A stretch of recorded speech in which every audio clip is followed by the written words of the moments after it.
Much for your guidance, and leader was also guiding me. Right Honorable First Deputy Speaker, today being a private member's day, I seek to vary the order paper for this House to tackle business on supplementary order paper of today, Thursday, the 18th. So business number 2, general business, presentation of committee report. I beg to move, sir. Thank you very much. Thank you so much, the people of Mlanjibale. Honour members, there's a motion that we vary our order paper in order for us to go to item 2, general business, presentation of committee report. Those of that opinion say aye. Those of the contrary opinion say no. The ayes have it, and the motion is carried.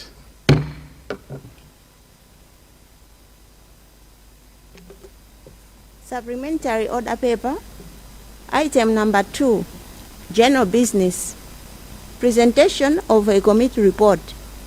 Report of the Parliamentary Ad Hoc Committee on Constituency Development Fund and Order Development Fund guidelines. Okay. Sergeant Adams.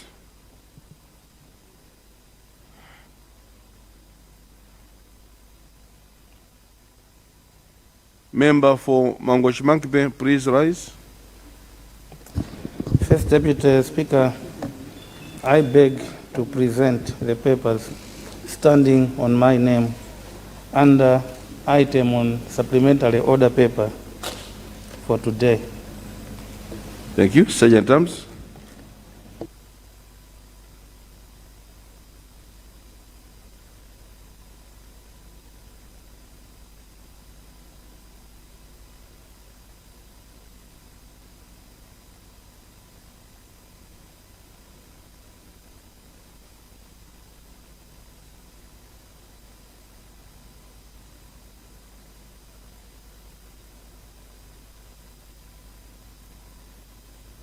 Mangochimankbe, do you wish to speak to your report? Yes, First Deputy Speaker, sir. You have the floor.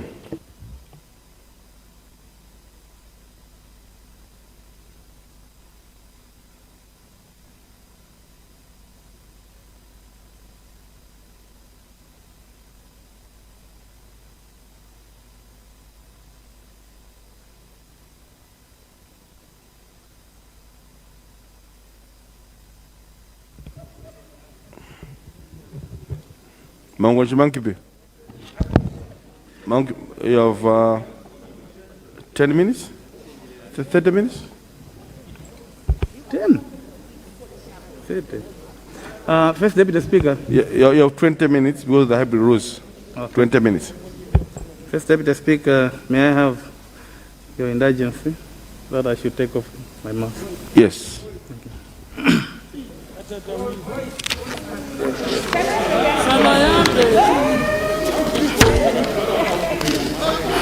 First Deputy Speaker, sir, 15 years ago, this August House decided on a motion that was moved by one of them. Graciously, this Member of Parliament is also a member of this cohort, and coincidentally, she happens to be a member of this ad hoc committee, whose report I thought it would be proper to acknowledge and appreciate the unforgettable role played by the member of Nkhotakota Northeast, Honorable Martha Lungi MP, in moving for the establishment of the Constituency Development Fund on 27th April 2006.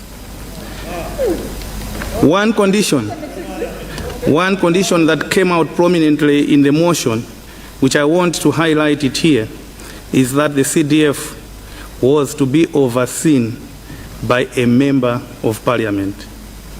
So as all of us can appreciate, this fund was introduced by members of Parliament to be run by members themselves for the benefit of their constituents.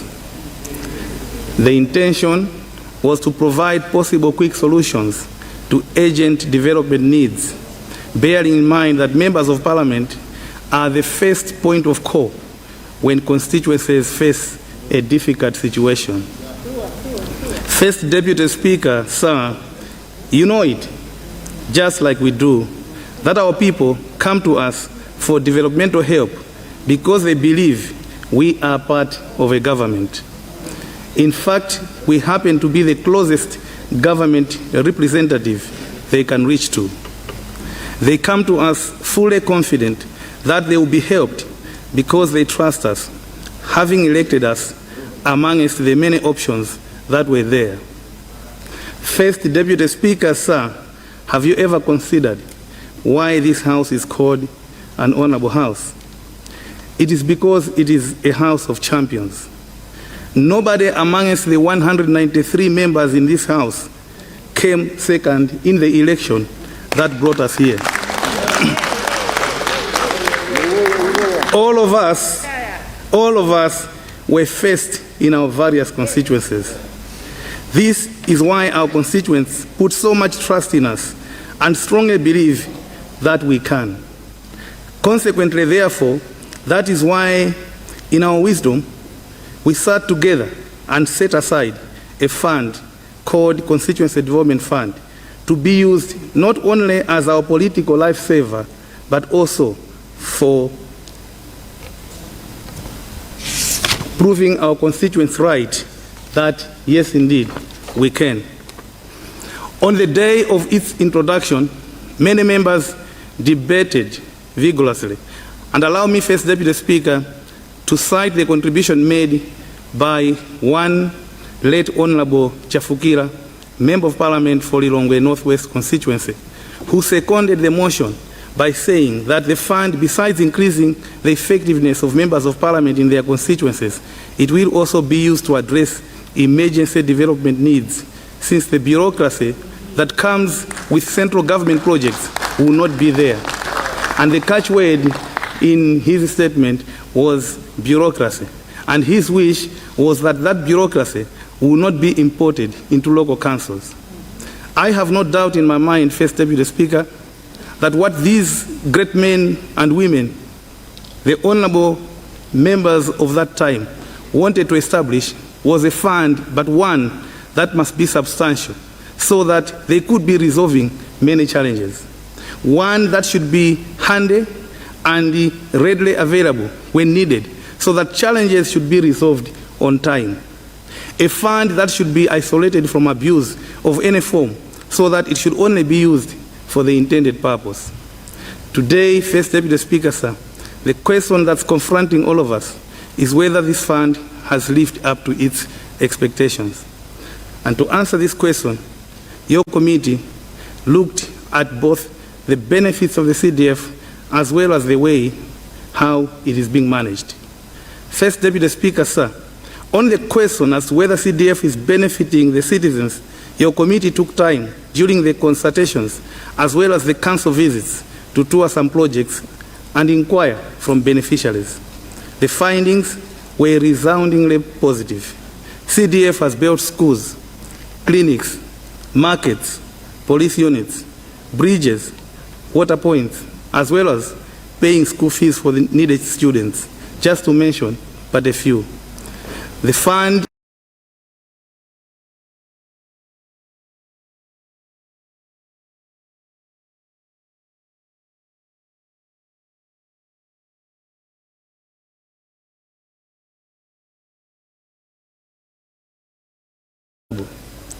First Deputy Speaker, the success of CDF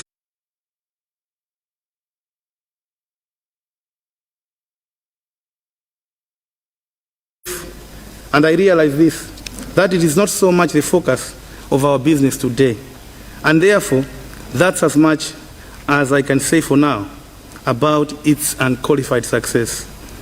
Let me now share the third story about how it is managed. First Deputy Speaker, sir, I want to state at the outset that much as existing guidelines require tightening, most of the problems faced are as a result of failure to adhere to already existing guidelines. In the report that I have laid on this table, your committee has touched on both aspects, i.e. improving the guidelines as well as ensuring its adherence. First Deputy Speaker, sir, it is in black and white, that the owners and the overseer of the CDF shall be the member of parliament. Now the question is, who is an overseer?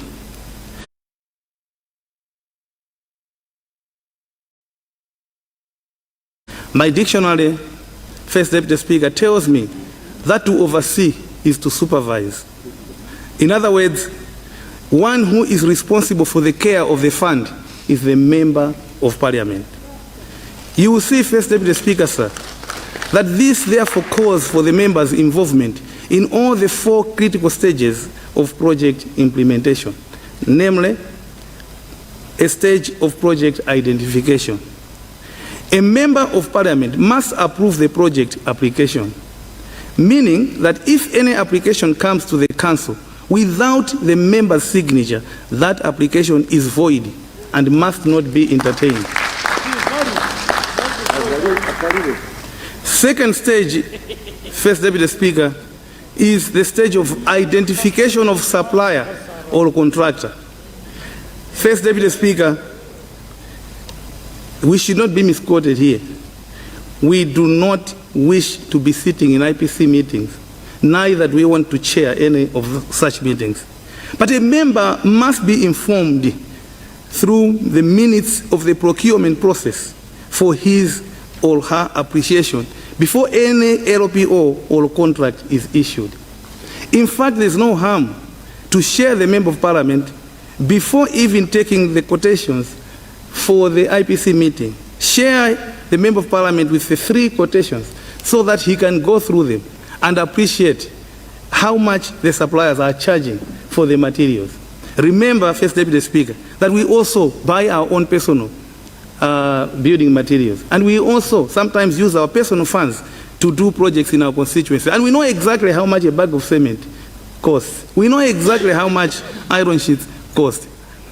So we want to be comparing what we are charged in our personal capacities and what our councils are charged when they are buying for CDF projects. The third stage, First Deputy Speaker, is that of project monitoring. What is happening today is that it is happening in a manner of more or less like witch hunting, where anyone can go to the constituencies and monitor somebody's project and produce a report without the knowledge of the member of parliament himself or herself. We want members to be the first to receive any report of the monitoring findings. If they were not part of that monitoring, they should be the first to receive the report before it goes to any other organization or authority. Otherwise, if any report will appear in any document about our constituency that we were not informed of, that report shall be invalid. First Deputy Speaker. The fourth stage is the stage of payment. First Deputy Speaker, a member of parliament must know who is being paid, how much is being paid, and for what, before any payment is made and released. So copies of such payment vouchers or even copies of checks should be sent to the member of parliament for his appreciation that a payment is being made, and the member should know exactly what is being paid for and who is receiving that payment. First Deputy Speaker, sir, that's the legitimate expectations of a member of parliament, that overseeing role should be throughout the process. It must be from the project identification to the point of signing off a project. Otherwise, what is prevailing right now is that we are left out in some stages, if not all the stages along the process. First Deputy Speaker, sir, what this means is that although members of parliament sat down in this chamber to establish their own fund to benefit their constituents, some local councils have actually snatched that fund from them, literally usurping the authority we are supposed to command over the CDF, and effectively, therefore, completely eclipsing our positions as members of parliament. First Deputy Speaker, sir, that is why on 8th October 2020, the then Minister of Local Government, late Honorable Linkson Berekanyama MP, may his soul rest in peace, That guy is resting of a knee. That is why the late minister, having noted challenges and concerns regarding the management of CDF and Water Structures Fund, recommended to this House to form a committee to look into the matter. I will not dwell on the methodology that the committee used, because I know that this has already been clarified and clearly laid down in the report. Suffice to say, First Deputy Speaker, sir, that our findings have revealed that in a number of councils, there are unscrupulous and reckless officials that have proved themselves to be enemies of this fund. For instance, in Chikwawa District Council, CDF money to the tune of 30 million kwacha was misappropriated through settling hospital bills for some council officials. They admitted it. They admitted it when we went there. Your committee also noted with sadness that in Nkata Bay, CDF money amounting to 33 million kwacha was used for the installation of chiefs. Our findings have also shown that in Rumpi and Chitipa, councillors, without the knowledge of their members of parliament, submitted CDF projects, and contrary to the guidelines, the DC went ahead to implement them. Another example that I want to give here is Salima Town Council, which has formulated its own parallel guidelines for running the CDF. And the guidelines, First Deputy Speaker, are conflicting with those that were formulated and approved by the Ministry of Local Government. The committee received claims from members of parliament from Matching that the council officials have a habit of borrowing CDF resources for use to meet other ORT expenses. As such, they tend to shun timely facilitation of CDF projects to buy time until they receive the next funding to cover up.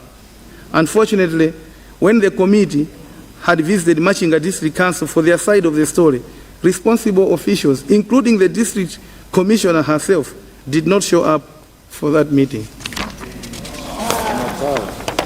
Our findings have also revealed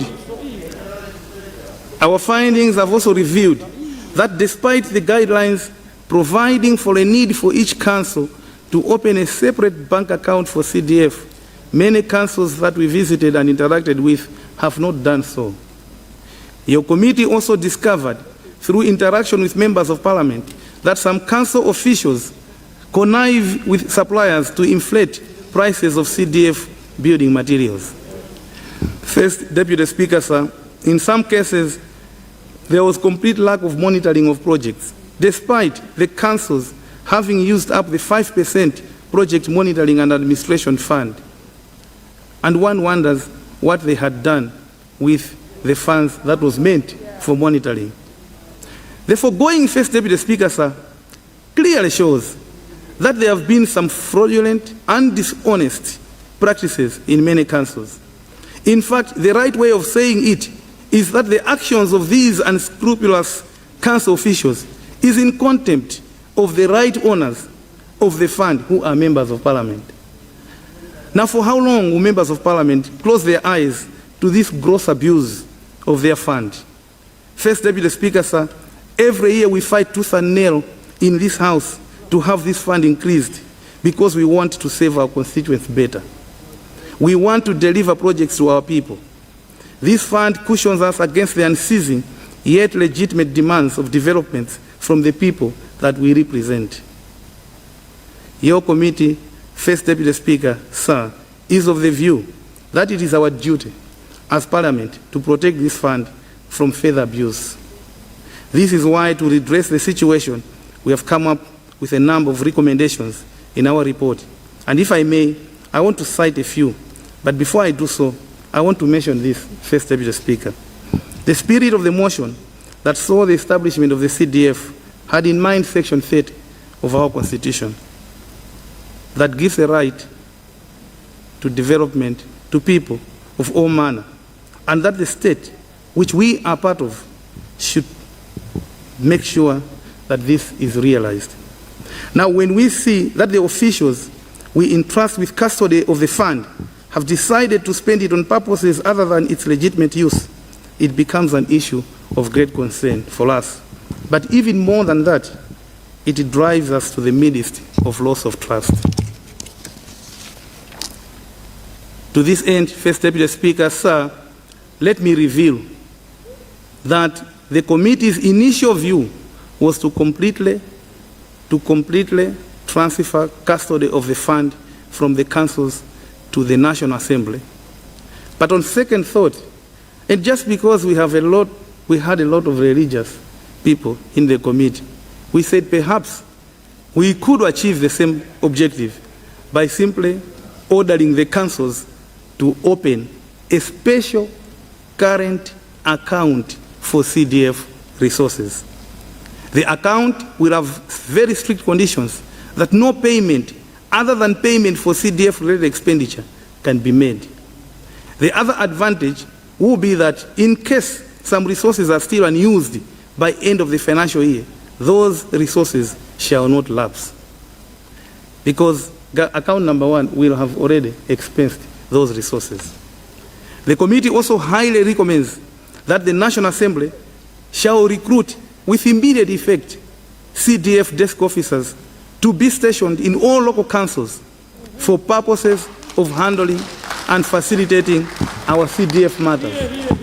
So 28 officials will be recruited by the National Assembly and stationed in our councils, so that every time we go there with a CDF matter, they should handle our matters urgently and properly.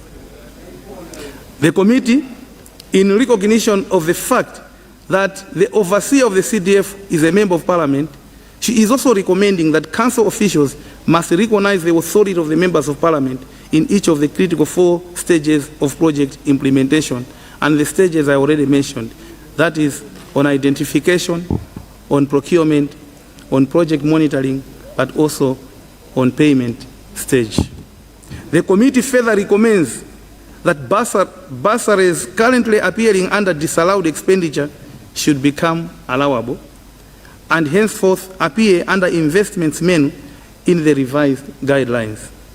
On the annual maximum amount of bursary, the committee is proposing that, as opposed to keeping it fixed at 3 million kwacha per annum, it should be pegged at 10% of the annual CDF allocation.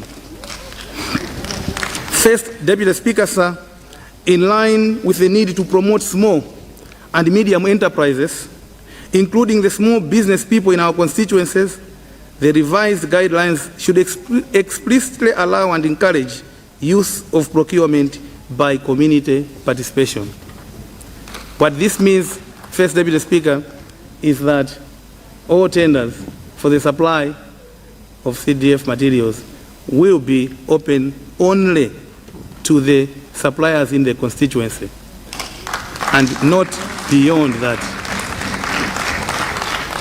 First Deputy Speaker, sir, to ensure compliance of the guidelines, your committee has recommended that the revised guidelines should stipulate sanctions against its violation.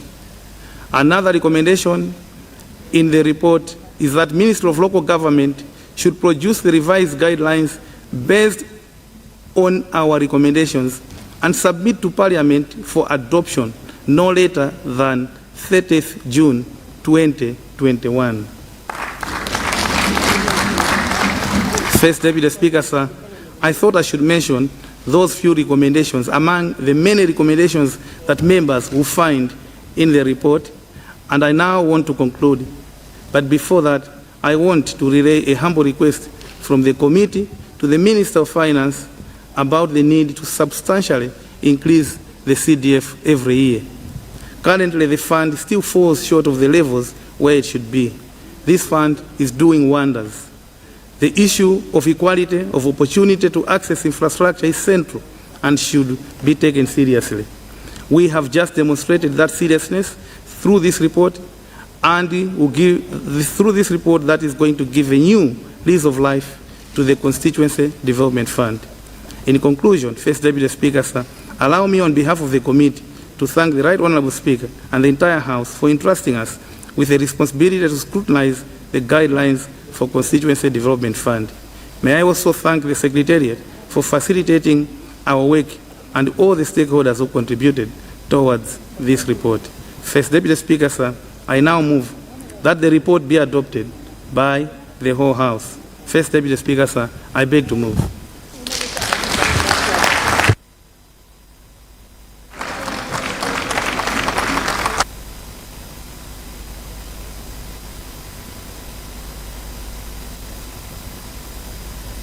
Thank you so much, the people of Mangochi, Monkey Bay. Honourable members, we can do better than we did. Can we do better?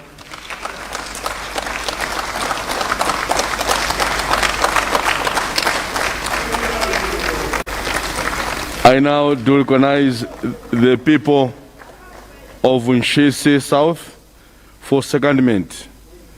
A seconder, Nshisi South. Thank you. Thank you very much, Mr. First Deputy Speaker, for recognizing people of Nshisi South to second on the report as presented by our eloquent and able chairperson, honorable member for Mangochi, Monkey Bay. Mr. First Deputy Speaker, before I go deeper into my secondment speech, allow me to join my chairperson in actually thanking the late Minister of Local Government, late Honorable Berekanyama,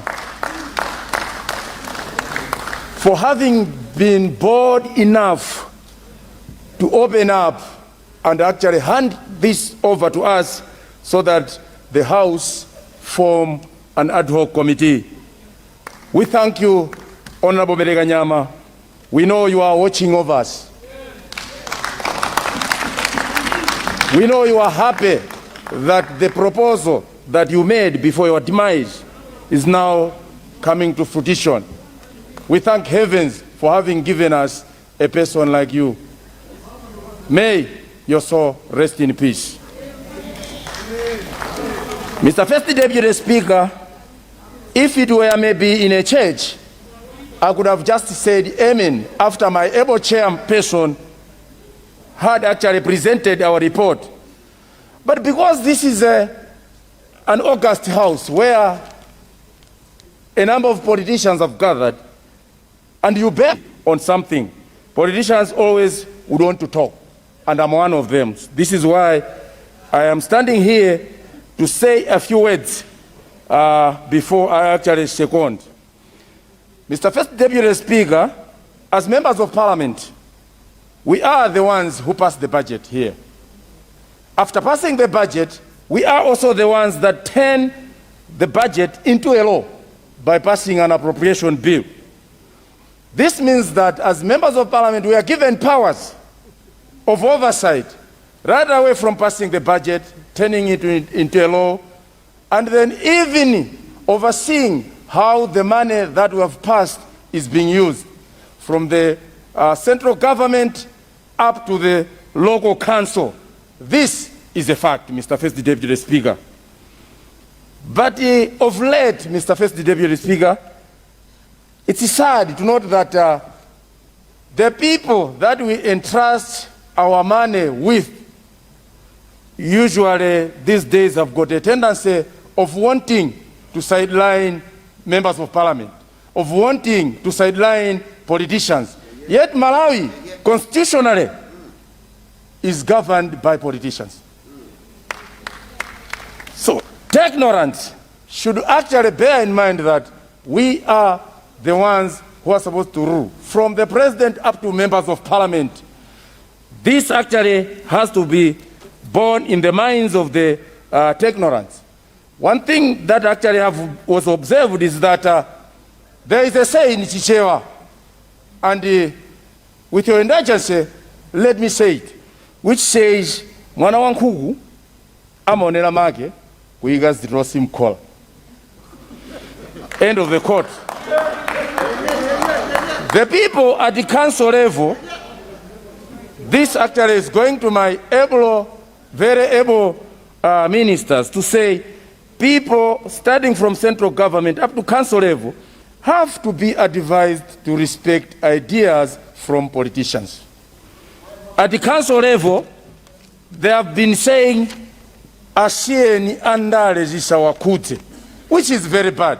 And this actually is also said when it comes to issues to do with the Constituency Development Fund.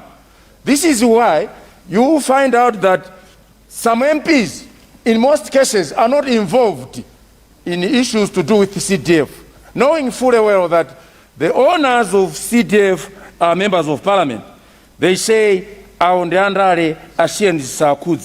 is very bad. This is why I humbly ask our colleagues from ministries downwards to actually inform technogrants that we are part of government and we are the custodians of the budget. When at the council level they say funding yabwera, it means an MP somewhere passed the budget so that they should receive the funding. Mr. First Deputy Speaker, having said that, let me also, just like the chair did by citing a few recommendations, which I feel should be highlighted as the ones that members of parliament should dwell on. Mr. First Deputy Speaker, your committee was and is a very responsible committee. This is why in the guidelines, as already stipulated, we indicated that there should be sanctions and penalties for any violation of the CDF. Why I actually quoted this is because people out there might think that maybe by wanting to be overseers, then we would want to be actually not follow the guidelines as stipulated by law. This is why we are stressing that there will be penalties, and these penalties will not even spare us. But even those, the DPDs, the DOFUs, even the DCs, and everybody who does not follow the guidelines as stipulated by law to actually dispense government funds should be actually followed. I am citing this to show out there that your committee is a responsible committee, and we would want all members of parliament to be very, very responsible. Mr. First Deputy Speaker, there is also one of such guidelines which says that the councils be reminded to involve members of parliament at all levels. My chair ably put that in black and white, but I'm repeating it because I know it is very important. There is an outcry from a lot of members of parliament that maybe they could actually see something happening in the area. When they go to the council to ask about the balances of the money that was meant for CDF, they will be told that there is no money. They will be told that the money has already been used. The reason is the projects could be launched, projects could be approved, money could be paid out without the knowledge of the member of parliament. Mr. First Deputy Speaker, another worth highlighting recommendation is that in line with the need to promote small and medium, my chair also talked about that. But let me cite an example. I represent Nkhani South. It is very sad that from Nkhani we pass 2 trading centers which have got hardwares. Nkhani itself has got a lot of hardwares with cement and so on and so forth. Mponera, the same thing. But you will find out that council people will come to Lilongwe to purchase cement. And then you talk of transportation from here, you will find out that the owner of the truck will charge 300,000 to deliver cement to Nkhani, when if that very same cement was bought within Nkhani, the transportation cost could have been less than 15,000 kwacha. This, Mr. First Deputy Speaker, we feel should stop.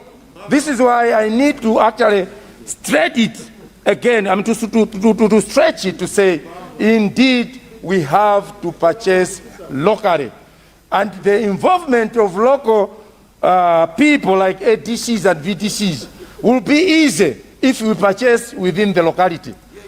Because as members of parliament, we have to be careful. We are talking about money here. And if ADCs and VDCs, with actually the supervision of an MP, are actually helping you in doing purchases locally, these people will be your witnesses, number one, if something goes wrong. Yeah. This is why I'm actually requesting my fellow honorable members of parliament to say, at a certain level, locals should not be thrown out, because they will be our witnesses if somebody comes to say, how was the purchasing being done? Mr. First Deputy Speaker, sir, I've said a lot, but let me actually go towards concluding, because there is a chair which says, "Agadifundago usamapondele blanket," because they were all pemper. Mr. First Deputy Speaker,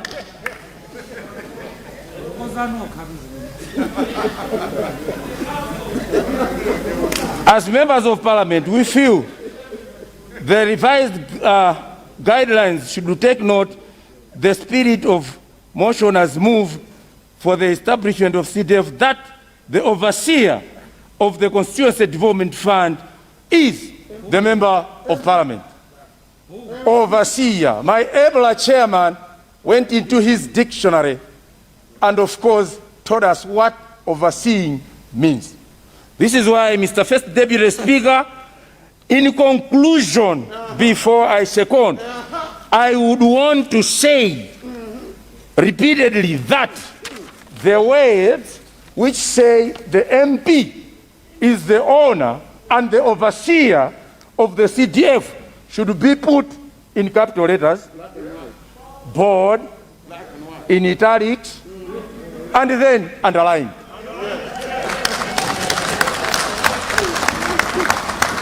Nobody should cheat.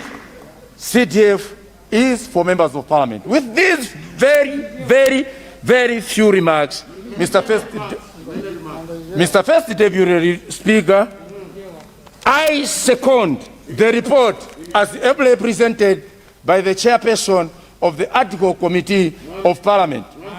And then would want to request Mr. First Deputy Speaker, with the indulgence of the leadership of the House, that this report should be debated today and not tomorrow, so that the date that we have set about the 30th June being the final date for presentation of guidelines should be actually very easy for a ministry and everybody involved to follow and adhere to that date. We know some reports are maybe shelved for discussions later on because people say members of parliament should read them first. But for CDF, each and every member read this some years ago. Mr. First Deputy Speaker, I submit. Thank you.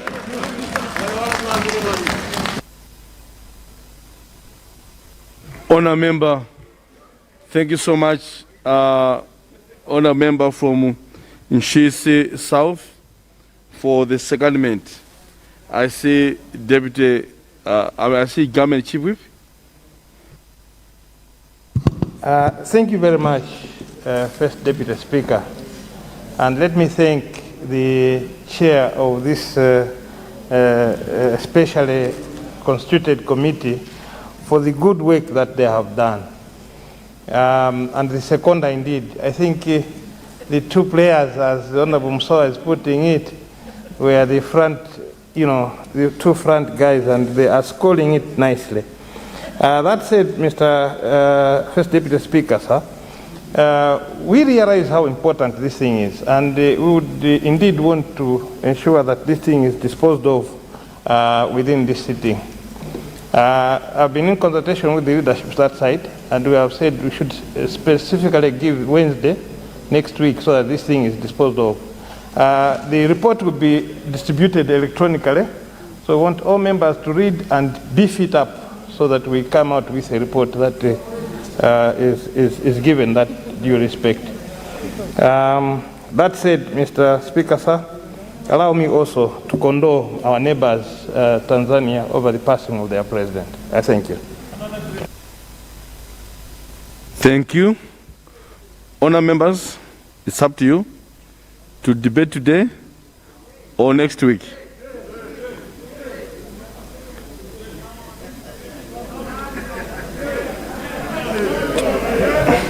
Honour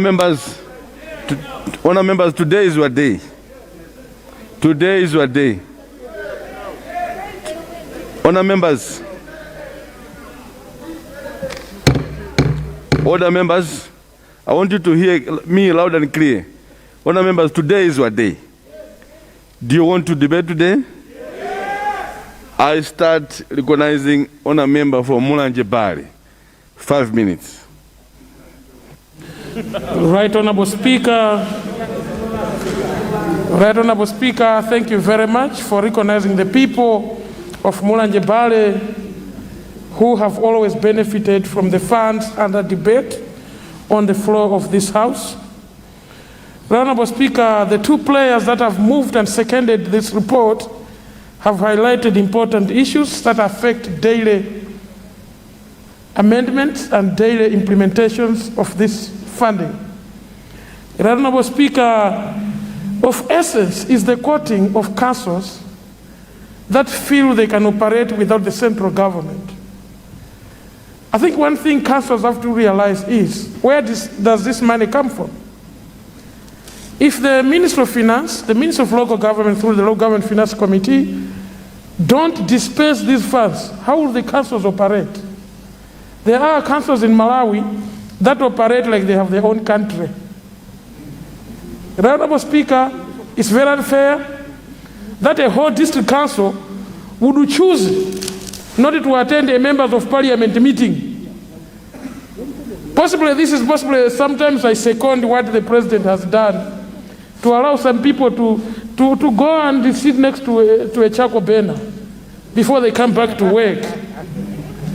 Honourable Speaker, sometimes I become a little pragmatic. But issues of expenditure in our councils, there's no way we can achieve development if we continue to go the way we are going. Honourable Speaker, how can one person in the procurement office procure for 9 constituencies in Mulanje and procure for the Department of Health, procure for all other departments, and then we expect things to move? For this year, Mulanje will end up not finishing our constituency development fund, not because we didn't submit projects. The first check for this year has just come out, I'm told yesterday, to a contractor who was given work when the budget was passed. So there is a deliberate delay in the implementation of these funds. I think as a country, we need to start moving to a direction where the people that are supposed to implement this, which are the local people, the ADCs, the VDCs, plus members of parliament, are able to look into this and manage it. Central government has given us this money through the council. It's because we don't have any other audited apparatus in our constituencies. It was supposed to be a check to the community so that they implement projects and get audited. Now, because we have entrusted these funds with the council, majority of members of parliament have turned into beggars. They have to kneel down for their projects to be implemented. They have to call someone special for them to be treated fairly. I think if that's the Malawi we want, our time stand with the Excellency of the President. And I would like to thank this government, the MCP-led government, for challenging this House that we need to look at these guidelines because they are overdue. And for the Speaker to choose the type of players with the business committee that they chose into this type of deliberations, I want to say bravo. Because the cream that you chose has presented a best report ever. Honourable Speaker, in my conclusion, you see CDF in other constituencies, a bag of cement, they are paying 13,000 kwacha. In other constituencies, 10,000 kwacha. In other constituencies, 8,000 kwacha. Seriously, wouldn't the auditors at least see that there's discrepancy? Even if Misuku Hills is very far from development, can you really pay 13,000 kwacha for a bag of cement? But if you look at CDF documents, other constituencies are paying as more as 15,000 kwacha for a bag of cement. There must be a problem somewhere, right, Honorable Speaker. And that has to be corrected. And looking what the chairperson has raised here, it seems we are going into the right direction. If Mulanje ShopRite, who has a shop in Sikawanja and Mulanje, sells their cement at 7,500, they should be allowed to sell cement to Mulanje Bale and provide all the documentations that is needed.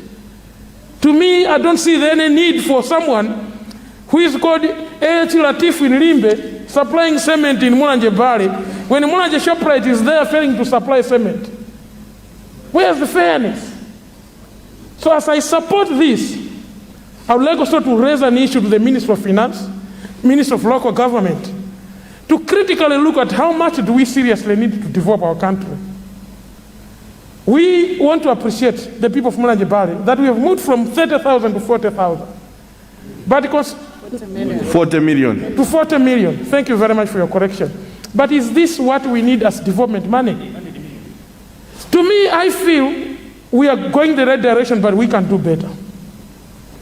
Better in the sense to say, Right Honorable Speaker, every call we get from our constituencies is about a bridge that has been broken. It's a borehole that is not functioning. It's all developments that first come to us as members of parliament. And it will implement with the money that we get, it doesn't make sense at all. I thought,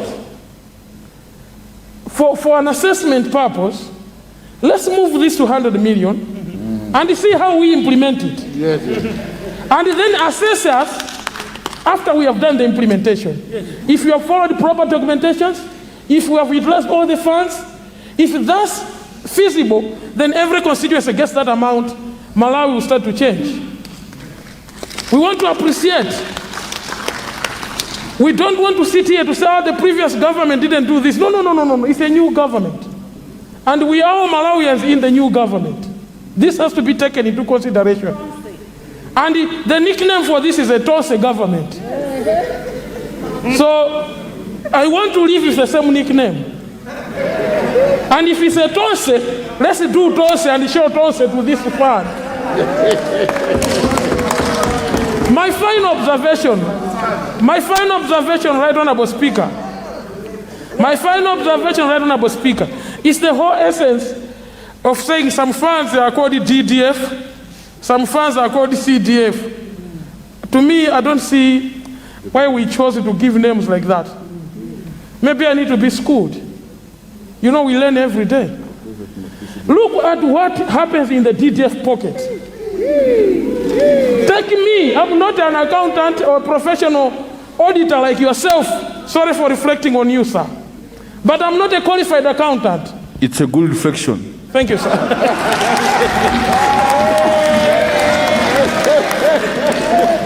But if you take me, a layman in issues of money and numbers, send me to Salima District Council to do a basic audit of the DDF and a basic audit of the CDF, you're going to see the discrepancy.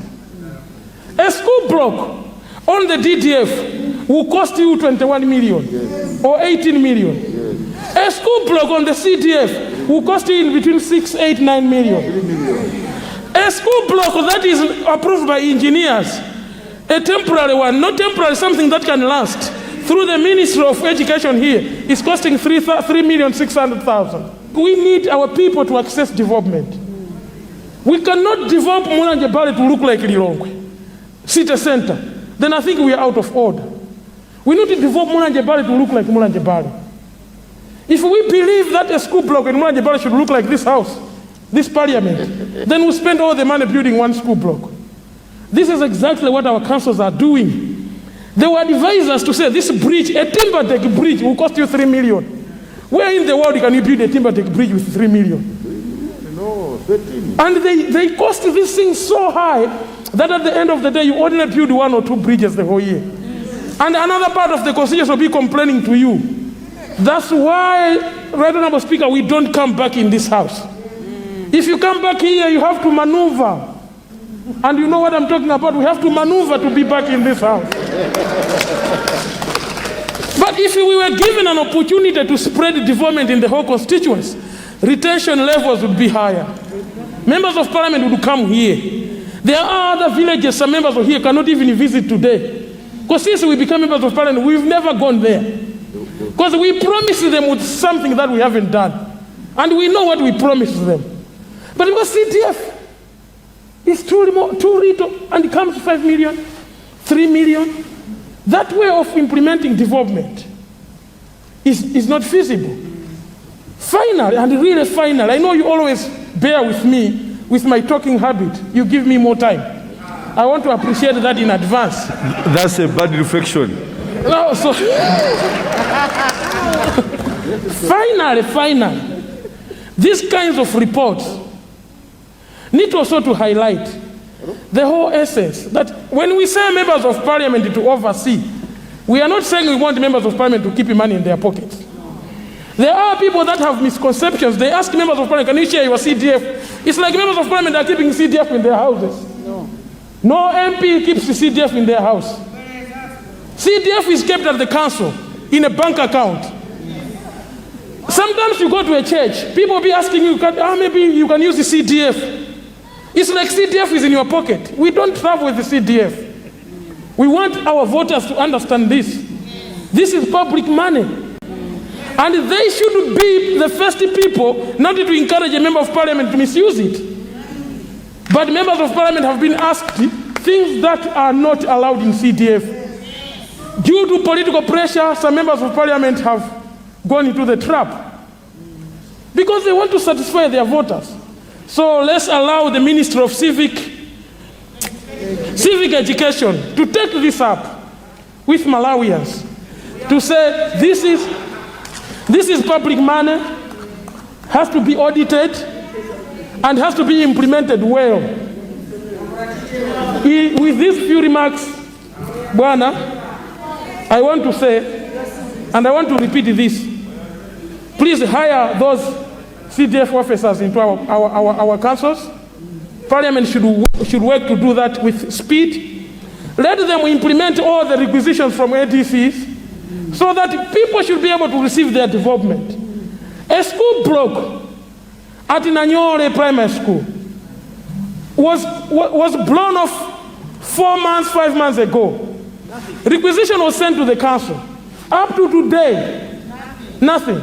Why? Because we are waiting for someone to buy 26-gauge iron sheets in Blantyre, a well-qualified contractor from Lilongwe or from Salima to apply and go and implement this. If they told the community or me or a shop owner could have fixed this the same day, why shouldn't CDF be able to do that? With these few remarks, I plead with the ministries and applaud central government for not questioning what we are discussing here and supporting us to be able to discuss this. And the late Honorable Minister Berekanyama, may he continue to rest in eternal peace. He set up a precedence that no one has ever set up. I want to say this, no one. He rose here without even calling the president and referred this to us. That's the spirit we want to bring to this house. Ministers should trust this house. They are part of this house. The president is part of this house. We are all in this together.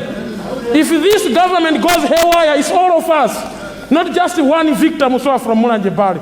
We are one family. We are Malawians. The captain at the moment is President Dr. Lazarus Chakwera. That is what I wanted to conclude with. With these few remarks, I support this and I want it to be implemented immediately. Implement it immediately. Let's not just talk and stop. Let's talk and implement. Thank you very much. Minister of Health, you can see is a born again in Mulanje Bali. Born again in Mulanje Bali. I see the people of Rumpi West. Thank you, First Deputy Speaker, for recognizing Rumpi West to contribute on the newer fresh Wamkaka report on the CDF management in our different councils. But let me wish the spirit of our departed local government minister keep on resting in peace, as my colleague from Mulanje Bale has already alluded to. I would like to support the idea of creation of an immediate officer in all district councils for the smooth management of CDF funds. I would like to also support the idea of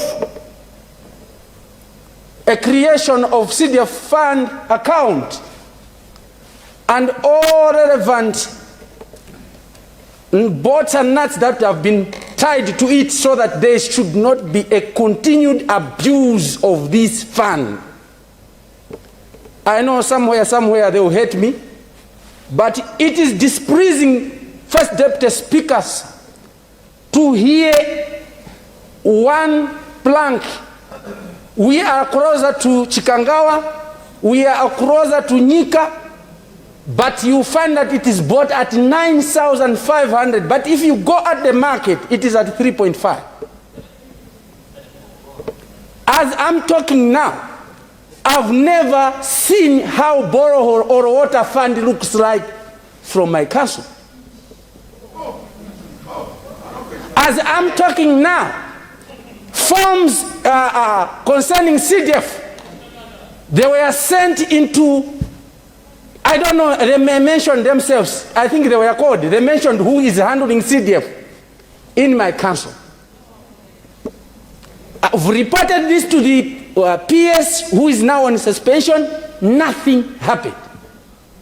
But when this information, you saw me one day, they called me a mad person running around to correct an evidence, looking at the BOQ of how things are happening. This is really a Tose government that is looking at the welfare of distributing development across the country by putting all stringent measures so that all the taps, the loopholes, which have been being used for years, leaving our electorates bruised, wounded, crying, dying, without a bridge, without a completed school block. Now they can sing a song, Kuti, this is really, once for all, funds that will trickle down to their areas. I would like to agree with my previous speakers, and even the chairman of the ad hoc committee and the seconder, that if we leave development without the clear guidelines that can have stringent or punishments attached, this country will be crying, and they will call us cowards, Malawians dying as cowards twice before their actual death. This time, the information that is running around in Rumpi West, that an MP, when he puts on a suit, it is CDF money. When an MP drives a car, it is CDF money. Yet these bad apples that are in offices. I would like to appeal to the cabinet. Can you overhaul Rumpi District Assembly if you want to see tangible results? Immediately.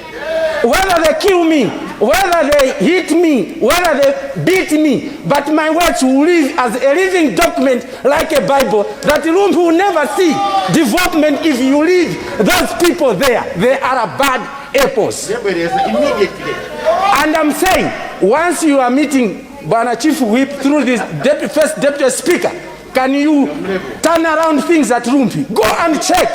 Immediately. Instead of a 2x6 plank, they are buying 2x4. Instead of buying 2x3, they are providing 2x3. And in each procurement, though I've not seen it, but I can go and see where they buy. The variations are too huge. I also build. I'm not renting a house. If from my small shit waste business, I'm able to turn around and make miracles and people can point that this is Mr. Clean Malawi. What about finances that are coming from government? Every day they are going to the drain. First Deputy Speaker, in conclusion, I know that this government is really draining the swamp. Once we see an officer at Rumpi called that this is a CDF officer employed by Parliament, even adding to that, the form that should be developed, we have to be signing, approving the amount of money to a project, not just a project, because this is how they connive with suppliers, because we can't control how much they are going to spend on a project. You just hear, like me and my colleague from Rumpi East, as of now, we can't tell you in 3 months' time that CDF, whether you received it or not, we don't know. And they don't mind us. They even told us to go to hell because we are in charge. I am tired of this. I'm passing through several constituencies. Even to reach my constituency, people, they should be talking like I'm eating CDF, man. I eat the allowance that they give me. And it's actually the one that I'm using to do small projects. Some people posted even the Facebook that I've failed to provide the 400,000. How can I fail to provide 400,000? I did it. With those few remarks? With these few remarks. First Deputy Speaker, Rumpi West is in agreement with the report, and it's my wish that we shall see things roaring. I'm talking now. Rumpi West? 1 kilometer was graded at 1 million kwacha. 1 kilometer. 1 kilometer of road. Thank you so much. These are the few remarks. Thank you so much. We now recognize the people of the south. Then we go to lower west. Honourable members, remember it's 3 minutes. Then we go to Totava. Then we go to Mwanza Central, if time allows. Honourable members, it's 3 minutes. So you're starting at 3:13. You finish at 3 minutes later, 3:17. Thank you. Thank you very much, Mr. First Deputy Speaker. But allow me, before I go into my contribution, to join His Excellency, the President of the Republic, and indeed our own leadership in the House, to condole the people of the United Republic of Tanzania through you, Mr. Speaker, sir, I would want us, since today is a private members' day, to go just an extra mile. For indeed, Africa has lost one of its greatest sons, and also the people of Tanzania, they have lost an icon of development, an enemy of corruption, the legend. The hero is gone, but his ideologies shall live to be accomplished. Mr. Speaker, if I'm not asking for too much, if I would ask the House to stand for a minute of silence for this great son of Africa. A minute of silence, please.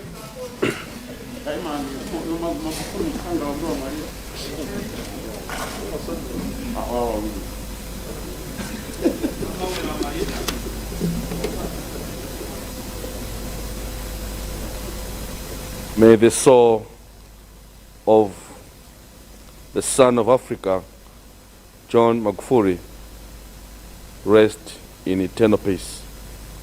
Amen. Amen. Puzika katika amani ya milele. May the soul of the departed soul rest well. Mr. Speaker, sir, the issue at hand, first and foremost, I would like to thank you through your leadership for instituting this committee, and the composition, it has indeed delivered to what we expected to receive in this August House. I'm privileged to learn that the mover some 15 years ago who moved a motion for us members of parliament to have the Constituency Development Fund, I met her in this cohort. I'm really privileged. Thank you very much, Nkhani Northeast. Mr. Speaker, sir, I would have also loved if maybe the committee went an extra mile. When we deploy these officers, why can't they also put a mechanism to say these special accounts, we should also be part of a signatory, so that we should really monitor closely how much funds are being deducted. We should not be the only signatory, no. The officer and an officer from the DC's office, and also the member of parliament, so that we can really monitor these funds closely. Mr. Speaker, it's really heartening. You know, for me, I've been privileged and sent by the people of the South constituency to represent them, but I have to beg for their own money. I have to be friendly to the Director of Finance. What for? For the director doing her job or his job? We really need to have an overhaul. And if there is money for the 2 years plus that I've been representing the people of the South constituency, Mr. Speaker, if there is money that indeed I can see that it triggers down to the communities, it is the CDF money. We hear of DDF. That money, it is just there on paper. They call us to the district council, to the full council. We give our brilliant ideas, but we fail to see any meaningful development from the DDF. I wish if this committee can also have an extra mile and meet with the Minister of Finance to see that increment that we're talking about, if we can also be diluting with the DDF. Because if we are to inspect the projects of the DDF, Mr. Speaker, sir, it is very heartening. I really wish if, since this is a listening government, we have got able ministers, if this committee can just go that extra mile and see exactly how best can we utilize the DDF and the CDF. Mr. Speaker, sir, you can agree with me. Every single phone call that we get, especially in the rainy season, we know that there's a problem in the constituency. It's either I've got floods, the roof has been blown off. Mr. Speaker, sir, ever since I started implementing my projects, and when I read a little bit about the CDF, that fund, it meant to be for the people of the communities. In terms of that, we have also to help them financially around the communities where the project is taking place. And suffice to say, Mr. Speaker, sir, we have got lots of talent in our constituencies. In almost every single school block where it is, in everybody's school, in everybody's constituency in this August House, if we look around, in the villages around, we can find a carpenter, a professional one. If we don't find to the nearest village, if we go just 2 villages away, we find a carpenter, a bricklayer, who have done magnificent works even during the Kamuzu era. These people, they were in the young Malawi young pioneers. They are there. But we failed to utilize them because someone from the DC's council, he wakes up and he colonizes with a contractor to say, no, let's go get these products in Lilongwe. When you look at the transportation cost, Mr. Speaker, you would cry. But I'm very happy for this report. And I was just trying to add just a little bit, 1 or 2, maybe the committee can take note to see how best we can still polish it up. This is not going to be the final product, of course, because we are going to be expecting to be improving it since life is improving. And I believe that we've got, modern problems have got modern solutions. And we are the solution for today. With these few remarks, Mr. Speaker, sir, I can see you're turning off your mic. I submit and I support. Thank you. Thank you so much. the people of the South. Before I recognize Dowa West, let's go to the people of Ncheu Central on Zoom. Ncheu Central. Ncheu Central. Thank you. Thank you very much, First Speaker, for recognizing the people of Ncheu Central constituency to make a contribution on the report. First of all, let me congratulate the team, the special committee that has come up with a beautiful report on the guidelines of CDF. First Speaker, CDF has been a bone of contention because the councils have been mismanaging it. Where here and there, the MP, yes, but the councils are a big culprit. And I should recommend that the committee has recommended that the Parliament should employ a desk officer to manage CDF matters. This is beautiful and very commendable. We hope it will change how CDF is being managed in the councils. It's disheartening and it frustrates to see that the procurement of a single project takes 6 months. And that is before the assessment took also 6 months. So you have the whole year assessing, procuring for one project. It's like we are not up to the task. And the people in the communities accuse their MP as if they don't want to work. But it's the people in the councils, Mr. Speaker, who are frustrating the efforts of a member of Parliament. And this really has to change forthwith. And I thank this committee for coming up with stringent, beautiful guidelines to make sure that CDF is well managed. Mr. Speaker, the issue of competences of the personnel in the councils is questionable. Some of the personnel in the councils, their competences are questionable. I don't know how they are employed. Their qualifications, they can't manage simple basic things. You struggle with them. Even the people in the procurement, they struggle to do the right things because of their competences are questionable. And we should implore upon the councils, upon the Minister of All Government, to improve the competence of the personnel in the councils, to make sure that we are service the world. The communities we serve are service the world. CDF is well managed. Mr. Speaker, the issue of procurement, the quality of materials, the pricing of materials is unfortunate. The quality is poor, but the pricing is very high. ×3, ×4, the normal price on the market. But we are forced into this because we're saying there are guidelines, you can't do this, you can't do that. Yet these guys take us for granted. We are the people to manage CDF. And a member of Parliament is responsible for the CDF. We would like this to sink into the council secretariat, that a member of Parliament is the sole authority on the CDF. They are there to help in the implementation and the facilitation of the same, not necessarily them pushing things to us. We are not on the receiving end. We are the ones to direct how the project should be carried out. So with this, Mr. Speaker, the people of Ncheu Central constituency are very happy with this report. And we support it fully. And as the Living Barry said, it should be implemented even today, so that our communities, our constituencies benefit from the same.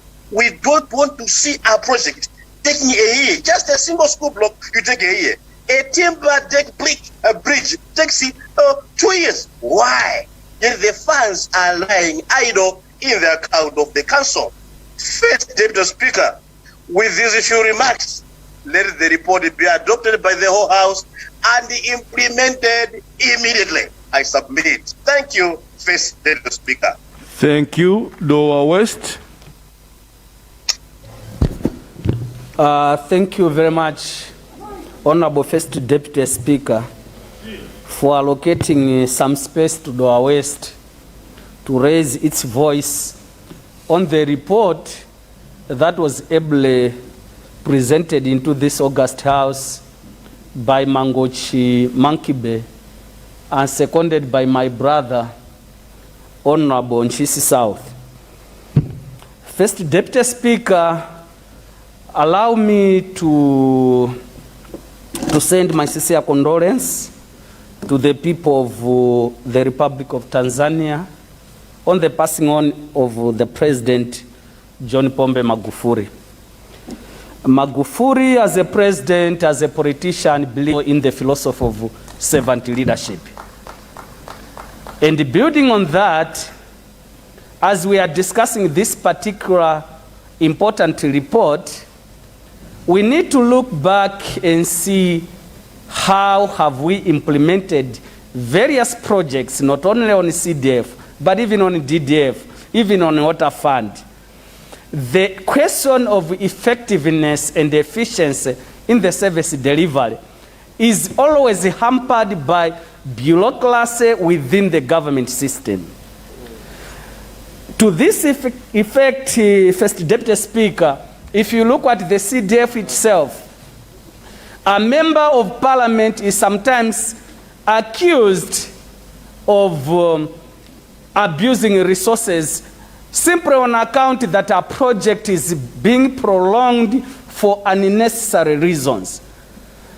A member of parliament can sometimes be accused that he doesn't want to help his people simply because the district councils, they want to operate at their own pace, contrary to what the people in the report itself is suggesting that a member of parliament should be an overseer of these resources. Indeed, I want to support this idea because when you have consultations with the VDCs and the ADCs on particular proposed projects, once you have agreed, the expectation is that action should be rolled out.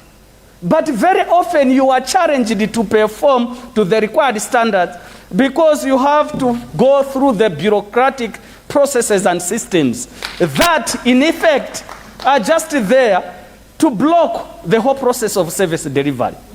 So when the committee is suggesting that maybe it's high time that Parliament should be able to recruit desk officers and place them in the councils so that they can facilitate and expedite the processes, Doha West would want to support that. Doha West supports this because it knows if this is operationalized, then a bridge connecting Chisepo and Mwaza at Chingondolo should be able to be constructed within a short period of time. The people of Nambuma have been waiting for piped water for so long. If the CDF fund is raised, say, to about 150 million, then Doha West on its own should be able to sink a borehole and roll out the conveyor system to supply water to its own people. So, First Deputy Speaker, the question of MPs abusing resources should not come in because these resources should be subjected to regular audits, and whosoever is seen or proved to have been abused the same resources, then the law has to take its course. This is the whole question why we are saying CDF should be overseen by the members of parliament and in consultation with relevant structures on the ground. Very important projects should be prioritized and financed without any hindrances, without any stumbling blocks. I don't want to go far, but I wanted to mention one thing, First Deputy Speaker. As this report will be adopted and the Minister of Local Government charged again with a task of redeveloping the guidelines, implementation of guidelines, we should be very careful in terms of the aspect of collaboration. Because there are certain projects that are technical in nature and they would require technical officers at the council to develop, to raise their input. For example, construction of concrete bridge. The MPs and the ADCs, they would want to work hand in hand with technical staff at the council. But this technical staff at the council should expedite the process of producing the designs, the BOQs, so that the implementation plan is adhered to. the administrative resources out of CDF are very often just be used without any necessary supervision. Very few technical officers do provide backup or technical backstopping exercises to the implementation project. But if we put in place mechanisms that could enforce collaboration and effective supervision on various projects that we are going to carry out, believe you me, First Deputy Speaker, we should be able to produce quality work and value for money. With these few remarks, First Deputy Speaker, I support the adoption of this particular report. Thank you very much.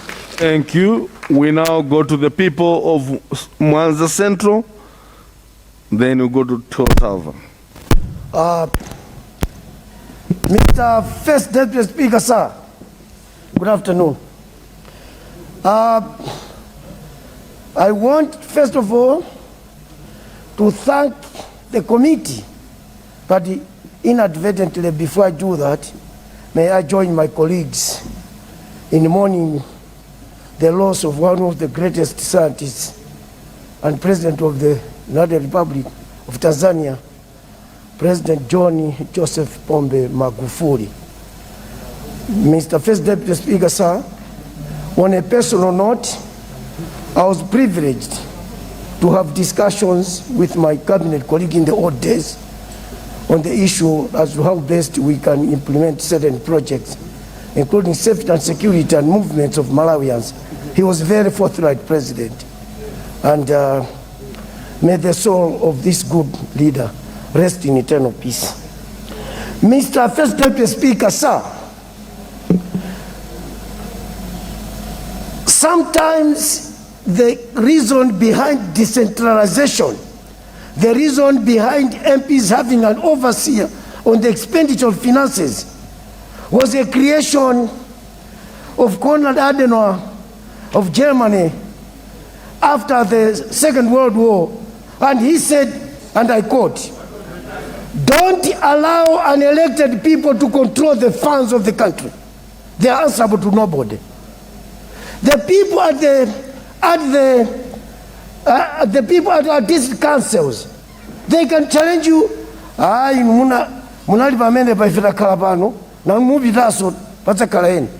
That spirit has created an impression that, as my colleagues have ably stated and explained, that even if the project is something that can cost a very minimum amount, they will inflate it and make benefit out of it. They will look at an MP as an ass in the boat. They will look at something.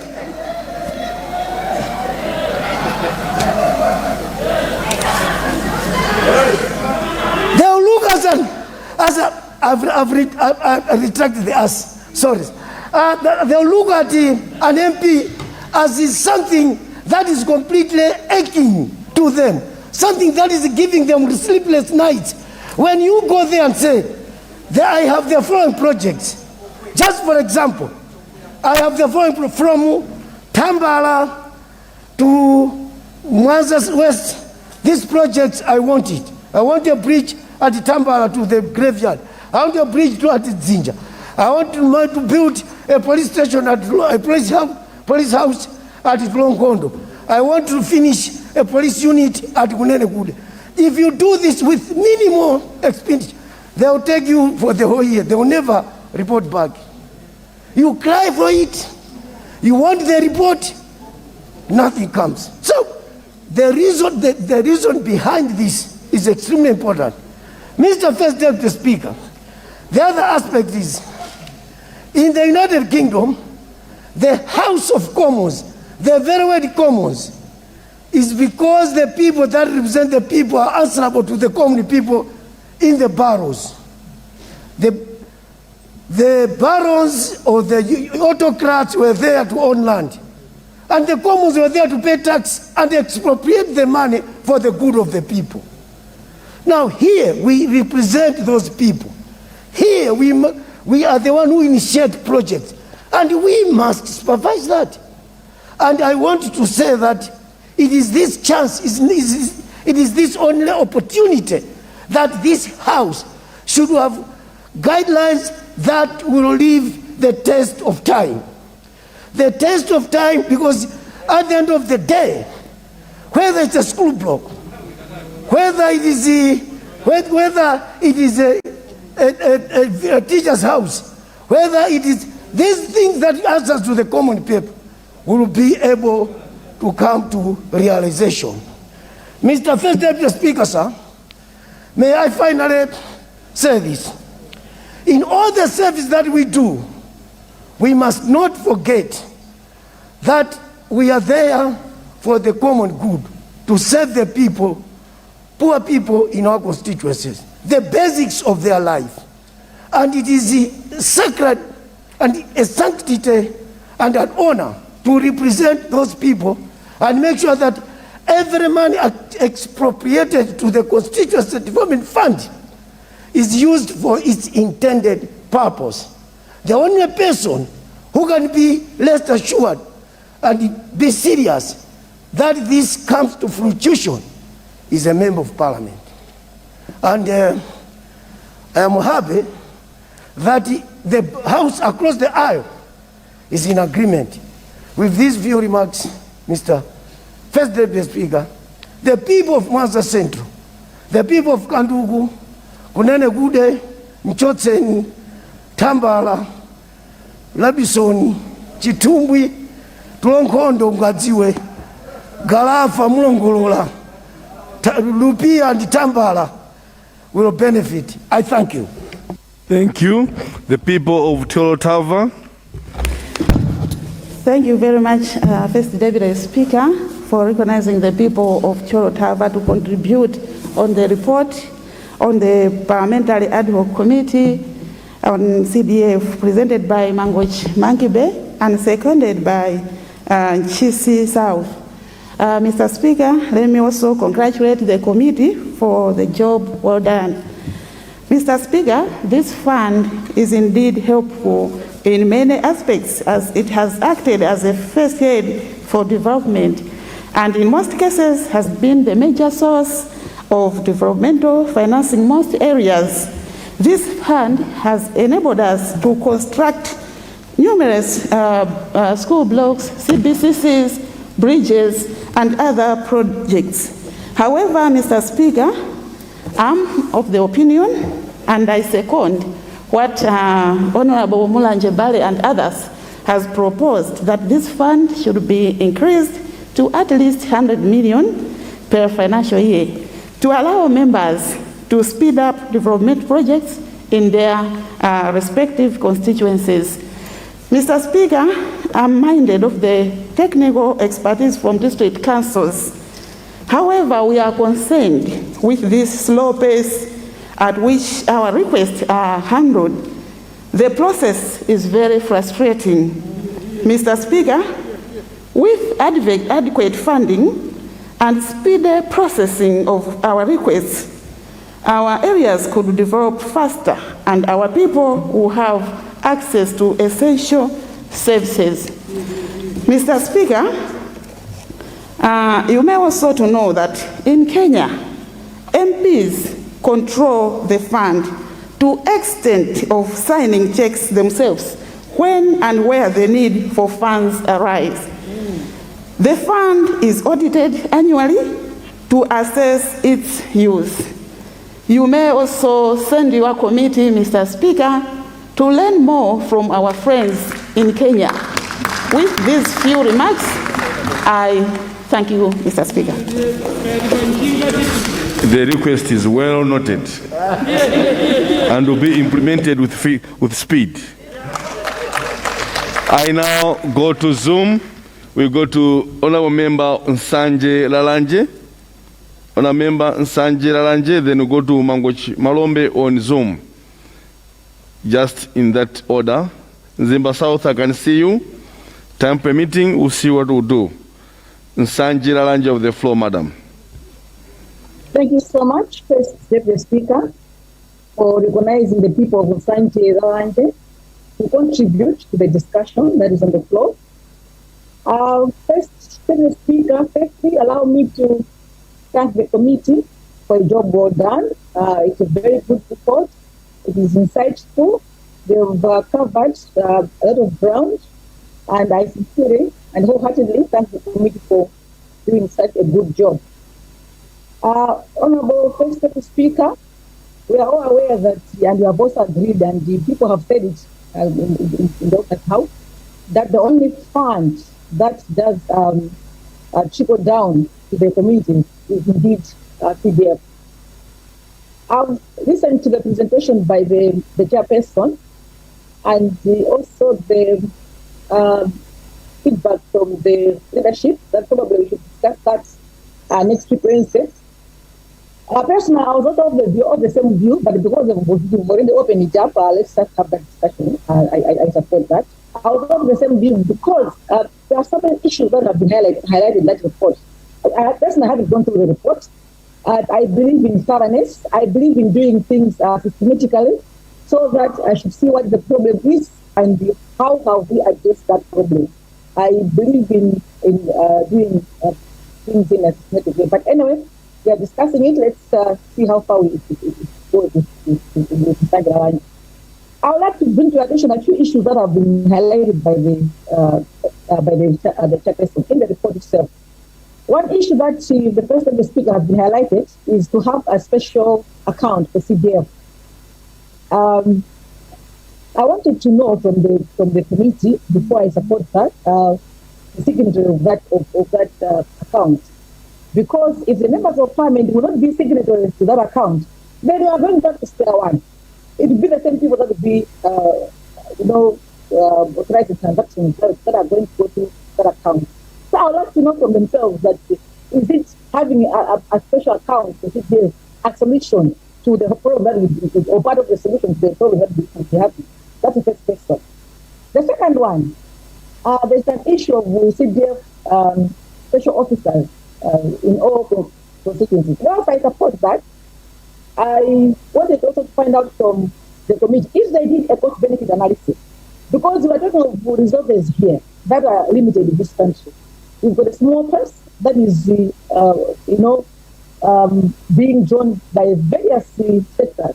So did we do a cost-benefit analysis to see just a dry run or to ask the Minister of Finance if that is doable, if that is manageable, if that is sustainable? Because we may think that having officers in all constituencies will solve that problem, and yet we are going to be costing even more.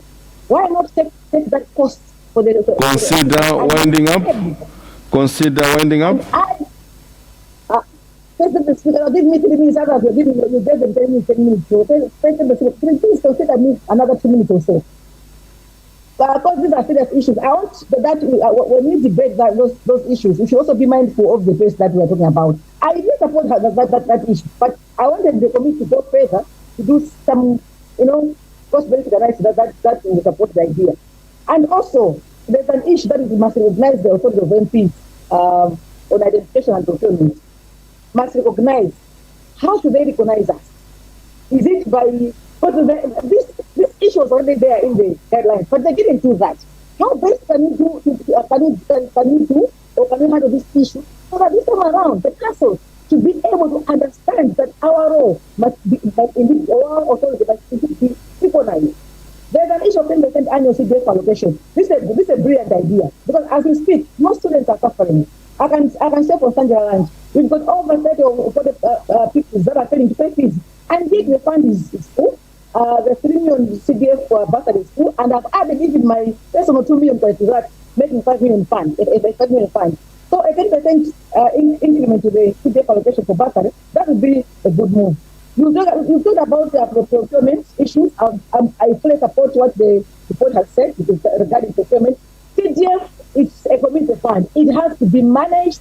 It has to be procured. Everything from project identification, procurement has to be done by the community itself, and not. Thank you. So what I'm saying. Thank you, Mr. Speaker. With that in mind, I support it. Thank you. Thank you so much. Before we go to Mangochi Malombe, I want to ask our IT to work. Seems members inside the chamber cannot, hear to our members on Zoom. So Mangu Malombe, you hold a bit as our IT are working on our system. So we therefore go to the people of Rumpi East. Rumpi East, 3 minutes. Pepani Wadada. Oh, thank you, First Deputy Speaker. Indeed, I've been standing here trying to contribute to this. You unable to hear me? It's loud and clear, sir. It's not clear? Loud and clear. Okay. I've been standing here trying to contribute to this report. May I indeed speak on behalf of the people of Rumpi on the experiences and challenges that we are facing in my constituency. This report must come up with a definition. CDF. A definition of CDF is very important, because if we miss this definition, then we miss the entire process, even the findings of the report. Why is it that other people who are not a part of this definition claim ownership of the definition? We should be asking that, because in the absence of that definition, then all of us were lost. Hence, the misappropriation of this fund in the districts. Why am I saying so?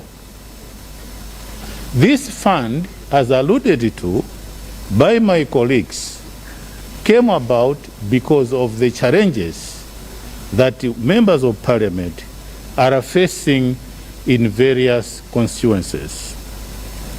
Now, why is it that today it is in the opposite? It's because the system itself was faulty. In this regard, I would like to actually sort of congratulate the MCP government, Tose government, Tose Alliance government, sorry that I've said MCP government, Tose government, that for the first time ever, we are able to talk about this, to digest this report, to come up with an ad hoc committee, which was initiated by then the Minister of Local Government, who is late today. May he so rest in peace. I understand and very knowledgeable about even the Republican president who was here as a member of parliament. He knows the intrigues. He knows the challenges.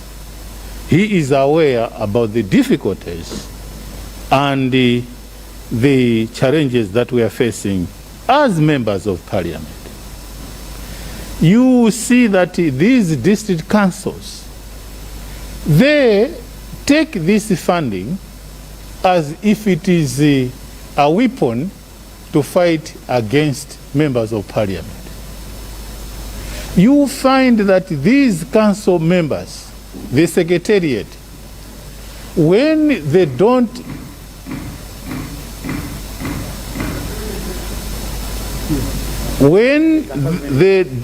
want you to probe them, they will even threaten you, as alluded to by my fellow member of Rumpi West, that they take this as a bet for discrediting the representation of your constituency. They use these funds to fight you. They use these funds to discredit you. Even the report itself, when it is coming, as the chairman has highlighted, you find that a member of parliament is not even aware about how this report was generated. So you ask, how and why?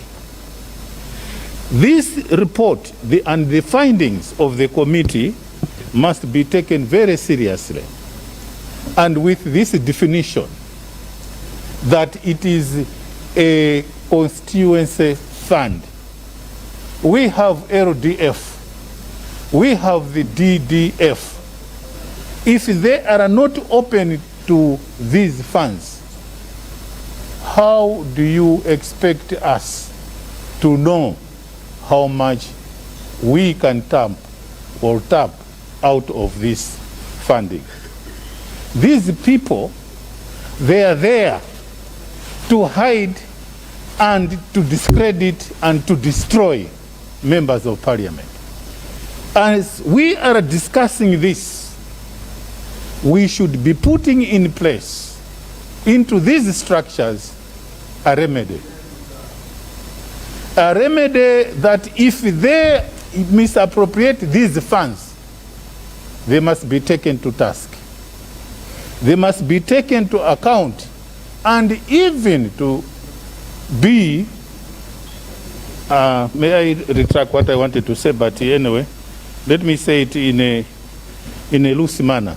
If need be, these are the people that must be arrested, that must be punished, not a member of parliament. But here we see that it is a member of parliament that is being destroyed out there. It is a member of parliament that is taken as if he is the one that is in control of these funds, when in actual fact, he is not. Now, others have said, let this fund be increased up to 150. Why not 200 million? Why not 250? Why not 200 million? Because we will be able to actually come up with some of the challenges that members of parliament are facing in their different areas. If we don't come up with something that is meaningful, forget that we can develop our constituency. Thank you. Having in mind here. Thank you. No, I'm winding up. Wind up. Please wind up. Yes. I have an example, as alluded to. And I ask members, all party caucuses, not in parliament. I have an example. Not in parliament. Meetings, not here. Party caucuses, not in the chamber, please. I know what you're debating, what you're discussing. Is it this one or that one? Let me wind up, because I've seen you're also busy with whatever is going on here. In Rumpi District Council, 6 million was used for petrol, going where? We don't know. Constituency funding. 10 million was used for a meeting, they say monitoring, where? We don't know. But I'm a member of parliament. Being a member of parliament, I was supposed to know how much is allocated into my constituency and how much I'm worth, so that development can be implemented in my constituency. But you find that all this is not there. In conclusion, in agreement with the findings of the report, I am in agreement with whatever measures we are going to take. I am in agreement with what others have said before me. I therefore support this report and the findings of the report. Thank you. Thank you so much. We go now to Mangochi Malombe. Hope we'll be able to hear you. Mangochi Malombe. Thank you very much, Honorable First Deputy Speaker. Can you hear me? I see Mangochi Southwest. Thank you very much, Mr. First Deputy Speaker. Today being a private member's day, I would like to move a motion that the debate time be extended to allow all the members to exhaust this report. Thank you very much, Mr. First. Be specific, be specific. Not all the members, but Mangochi Malombe to finish. After Mangochi Malombe, we want, okay, I want to move a motion that we curtail debate to allow the chair of the ad hoc committee to wind up debate. I do beg to move. Thank you very much, Mr. First Deputy Speaker, sir. Honorable Member Mangochi Southwest, I know it is your day, but I also understand you come from the same council with Mangochi Malombe. Mangochi Malombe is holding the floor. What do you do to him? I want you to live amicably in the council with him. Mr. First Deputy Speaker, I said and I prayed to your office that we allow Mangochi Malombe to finish debating, and thereafter we curtail debate to allow the mover the mover of the motion or the chair to wind up this debate. Thank you very much, Mr. First Deputy Speaker, sir. Thank you so much, Mangochi Malombe, Wajia Wangaluza. Honourable members, we have a motion that we allow Mangochi Malombe, we extend time in order to allow Mangochi Malombe to finish and then the chair to wind up after curtailment of the debate. Those of the opinion say aye. Those of the contrary say no. The ayes have it and the motion is carried. Mangochi Malombe, you have 3 minutes. Thank you. Thank you very much, Honorable First Deputy Speaker, and all my fellow members to allow Mangochi Malombe to contribute to debate on this matter on the floor. Honorable Speaker, let me thank my fellow members, the mover and the seconder of this this program on the floor. I won't speak much, but let me light some few things here that we have countries like CDF very long time, like Uganda, Tanzania, Zambia, India, Zimbabwe, South Africa, etc., etc. But now, why this CDF came to those countries in Malawi? Yeah?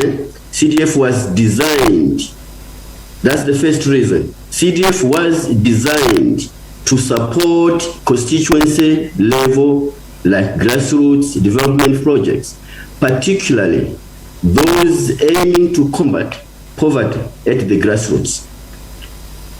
The second aim of the CDF was to fund the projects with immediate social and economic impact in order to uplift the lives of the poor in the constituencies. Now, when it comes to Malawi, you will find that, oh, it's very different to what has been written, you know.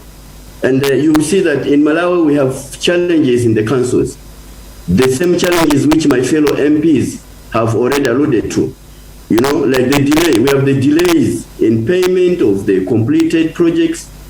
And if you find the reasons, you will see that the reasons are the missing of the documents and the borrowing of the funds from the officials at the council to fund the warranty. And most of the time we have the delays of the directorate of DPW office to carry out the field appraisal to kickstart the project. That's the challenges. And another one, you'll see that there is a problem of slowing to respond to matters of urgency, like blow-off of the classroom, of the school classrooms, cutting of the roads, bridges, and the like. And now, that's a big problem. Therefore, Mangochi Malombe, Honorable Deputy Speaker, in view of some of the issues raised by my fellow MPs who are the owner and who have the responsibility to ensure that CDF is being utilized efficiently and effectively, I propose the CDF should be raised to 200,000, and a member of parliament should be a custodian of CDF checkbook. Honorable Deputy Speaker, I support this report. I thank you very much. You said 20,000? 200 million, not 200,000. Thank you so million. Thank you so much, Mangochi Malombe. Thank you so much. Thank you so much. Honour members, thank you so much for the debate. Despite the report was just being secreted, but you took time to speak from your heart. It shows you have the concerns of your constituencies at your heart. This is the spirit that we need. It's not just a matter of being a member of parliament, but being a member of parliament with impact and positive impact for that matter. Malawi can only develop if members of the parliament love their constituencies. Thank you so much. As your chair, I'm glad and I've enjoyed the debate. Now, I request the mover of the motion of the report to wind up. Thank you. And Kateo.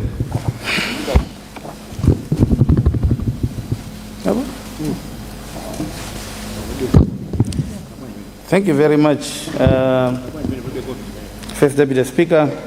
I would like to take this opportunity to thank all the members of Parliament who have contributed to the motion that I moved in adopting the very, very important report for this House. Mulanje Bale lamented about delays in his constituency, and I want to agree with him that this is common in many councils. In fact, this is done deliberately so that members of parliament should get frustrated and give up completely on following up their fund, so that when we give up, they should freely feast over it. This issue will be addressed through this report, because the desk officers that will be employed and stationed in councils will actually be the ones that will be handling our CDF files and our CDF matters. It will also augur well, First Deputy Speaker, with the program that Parliament has to take Parliament to the people. You know that as we are talking today, the only people available in the districts are members of Parliament, in as far as officials or employees from Parliament are concerned. But with the inclusion of these desk officers, then at every district we'll have a permanent official from Parliament who will also be promoting parliamentary work in the districts, and people will understand what our Parliament does. Rumbi West could not be more eloquent. He said it all, and we appreciate. Delta South was asking MPs to become signatories, and we considered it in our committee, but we quickly remembered that politicians do not sign checks. If they start signing checks, then they should be prepared to face the chair of Public Accounts Committee one of these days, who is sitting right next to me here. So I don't think we are at this stage prepared to be answering questions before the Public Accounts Committee chair. I know that not all questions are asked because you misused or you misappropriated, but you are sometimes invited or someone just to explain how some payments were made. And I don't think members of Parliament who are politicians have that time to be coming and answering those questions. So for now, let's leave the checks continue being signed by our officials, but we should get reports, we should get reconciliations, and our desk officers should be briefing us on every payment that is being made. And that is why I have said a member of parliament should be involved in all the 4 stages, including the stage of payment. No payment should be released without the knowledge of a member of parliament. Ncheu Central was lamenting. He said, we cannot be more submissive. We cannot continue to despair and suffer in silence. I think that time is over. The honeymoon for these council officials is over. This fund is ours, and we have to take control. Doa West was lamenting that the culprits are the ones that are accusing the innocent. Members of parliament don't touch the money. They don't touch anything with regard to the actual resources. They don't even touch the building materials. They are purchased by the council officials. They are delivered, collected from the shops by council officials, delivered by council officials to the sites. And we wonder, when something goes wrong, when there's a crack on a building, they say, ask that member of parliament, where did you take the 72? When you did not even touch the materials.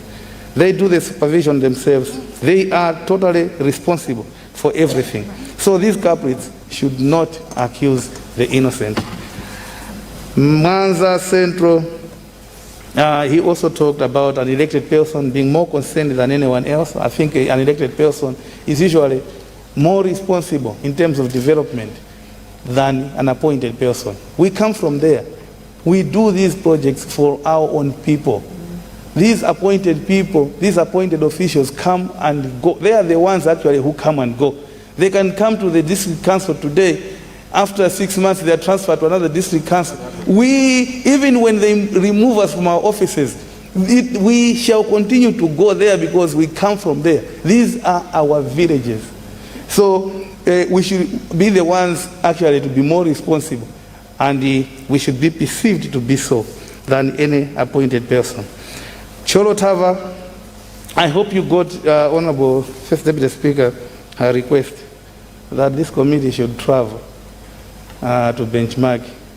That's what she said, and I was very happy to hear from you that you are actually in agreement with that. It's very important to benchmark because our colleagues have gone way ahead of us in terms of handling and implementing CDF projects. The other issue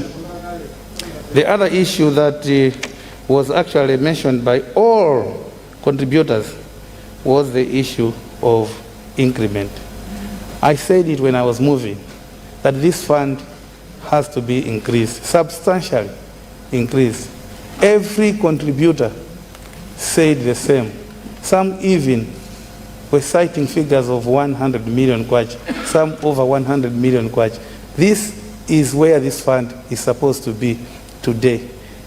And if we all in agreement with that, because I saw everybody clapping hands to those suggestions, it means everybody is in agreement with that. I can modify my motion to include that it should take into consideration that proposed by members that this fund should be increased. But it's very important. This is the fund that is watched over by all Malawians, implemented by 20 controlling officers at 28 district commissioners, but watched over by 193 members of parliament. We are the overseers. We are supervising 193 members of parliament, supervising this little fund. And all the over 1,000 councillors are also putting their eyes on the same. Uncounted number of chiefs are also looking their eyes on the same fund. The ADCs, all the citizens of Malawi talk about CDF, but it's very little, very, very little. It's only 40 million kwacha. If we increase it, we will not be doing the wrong thing, because we will have the confidence that this fund will be handled properly, because now we are improving the guidelines. But over and above that, it has got a lot of eyes on it, and therefore all the mistakes, even for us to be competently be talking about figures today, that 33 million, 30 million here, 33 million here, so much here was misappropriated. It's because we watch over it and we know what is happening. There are a lot of funds in this country today that we cannot even talk about the amount of money that has missed, because nobody watches over that fund. This is the fund that is watched over so much more than any other fund in this country. So raising it would not be a bad thing. I wanted to say that the debate has added value to our case, and that the contributors have actually revealed more findings. We can now, all of us, with sufficient evidence, contend that the CDF is at a great risk, and we have to rescue it. Our wins in this report, if I were to summarize them, one is the involvement of a member of parliament in each of the critical 4 stages. If you miss anywhere, that will not pass. That stage will not pass. We have to be involved in all the 4 critical stages, and that's a very big win. The other one is the introduction of desk officers, our own people. How many times do we go to councils and find no one to attend to us? So many times, and yet we have traveled 60 kilometers from, for example, myself, from Mankibe to Mangoji. 60 kilometers. I go and come back 120 kilometers. Go there, nobody to help me. No DPD in the office, no DPW, no district commission. Can you imagine? Our desk officer will always be there. He's a parliamentary, she will be a parliamentary officer. And we can, the way we are respected here, even when you go to the accounts, you go to the DCOP's office, you go to the COP's office, they respect us. This is the same respect that we'll be getting at the council from our own officer from the National Assembly. So the introduction of desk officer is a big win. The third big win is the introduction of an opening of a special account. CDF funds at the moment are pulled together with ORT, and that is why they can use them for installation of chiefs. Once a special account is opened, no one can sign, even when the council doesn't have 100,000 kwacha to put fuel. No one will touch this checkbook.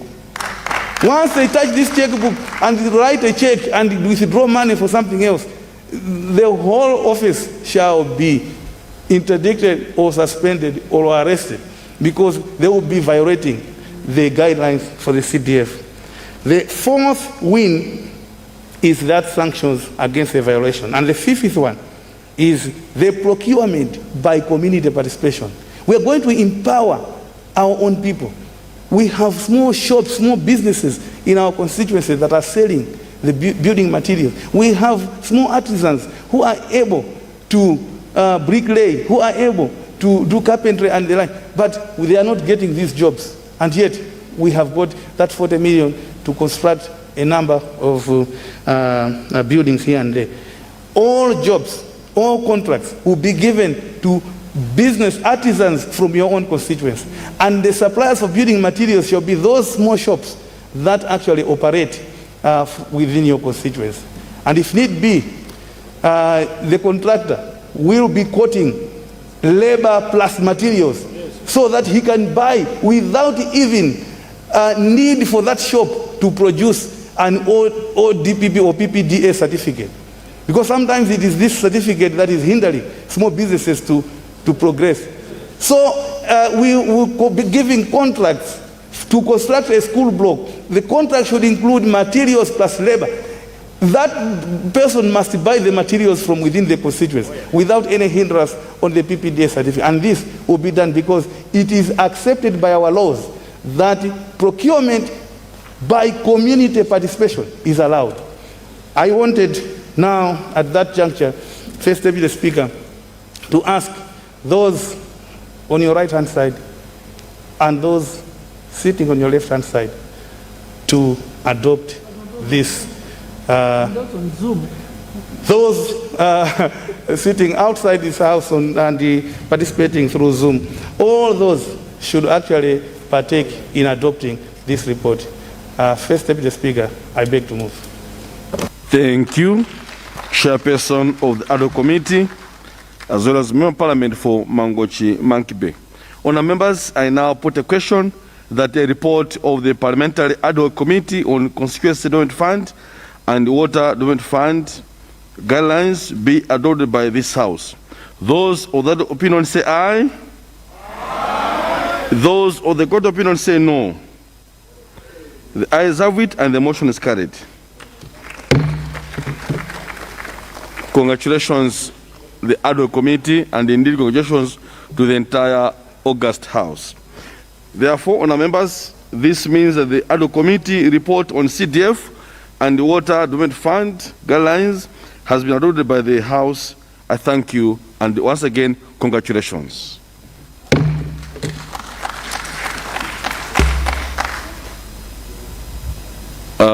Nkadabe Central. I seek your guide, Chair. How do we treat the issue from members that the CDF be increased from the present 40 to 100 million? Because it was said in this House and it has been agreed to. How do we treat that?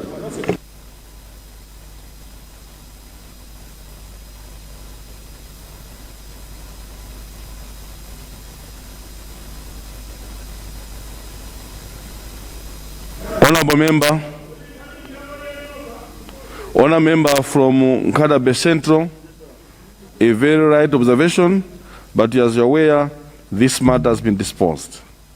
If you need it back, you know, it's possible. You can do it. You've been here ever since. But as of now, it's disposed. Thank you. Government? Thank you very much, First Deputy Speaker. I think at this point we can adjourn till tomorrow. There will be questions amongst other business for tomorrow. Thank you. Honourable members, it is past 4 o'clock p.m. I therefore adjourn the House to tomorrow, 9:30 a.m. House adjourned.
Thank you.